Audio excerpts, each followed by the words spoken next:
নতুন নতুন রান্নার রেসিপি ট্রাই করতে কার না ভালো লাগে বলো। সেরকমই আজ আমাদের বাড়িতে একটা নতুন রেসিপি হলো, আর সেটা বানাতে বানাতে ভাবলাম চলো রেসিপিটা তোমাদের সাথে শেয়ার করি।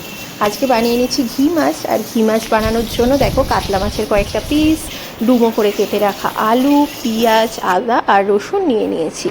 এবার ওই ডুমো ডুমো করে কেটে রাখা আলুগুলোকে একদম ছাকা তেল আর ঘি দিয়ে সেগুলোকে ভালো করে ভেজে নিচ্ছি। আর এখানে কিন্তু পুরোটাই আমি সাদা তেল আর ঘি ইউজ করছি। এবার পেঁয়াজগুলোকে নিয়ে ঝটজলদি পেঁয়াজের একটা রস বানিয়ে নিচ্ছি।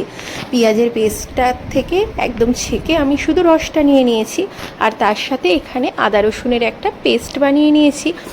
আবার এখানে দেখো ওই একই কড়াতে আমি সাদা তেল আর তার সাথে বেশি করে একটু ঘি অ্যাড করে সেটা গরম হয়ে যেতে আমি এখানে আমার কাতলা মাছের পিসগুলোকে ভালো করে ভেজে নিচ্ছি। খুব কড়া করে কিন্তু এখানে পিসগুলো ভাজবো না।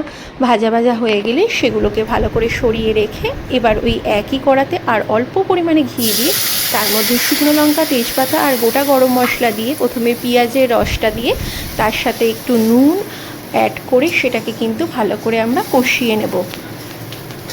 এটা ভালো করে কষানো হয়ে গেলে আমরা এর মধ্যে একটু শুকনো লঙ্কার গুঁড়ো অ্যাড করছি। শুকনো লঙ্কা যদি তোমরা গোটা অনেকগুলো দাও তাহলে কিন্তু গুঁড়ো অ্যাড না করলেও চলবে। তার সাথে আদা রসুনের আমরা পেস্টটাও ওর মধ্যে দিয়ে নেব। আর সবগুলো কষানো হয়ে গেলে এর মধ্যে আমি মাছ আর ভেজে রাখা আলুগুলোকে দিয়ে পরিমাণ মতো জল দিয়ে একদম ফুটাতে থাকবো। আর এটা কিন্তু একদম শুকনো হয়ে আসবে আর ওপর দিয়ে কিন্তু ঘি আর তেলটা বেরিয়ে আসবে। আর তখনই বুঝবো এইটা পুরোটা হয়ে গেছে। আর খেতে হয় এটা দুর্দান্ত গরম গরম ভাতের সাথে। ছুটির দিনে এটা রেসিপি একবার তোমরা ট্রাই করে দেখো।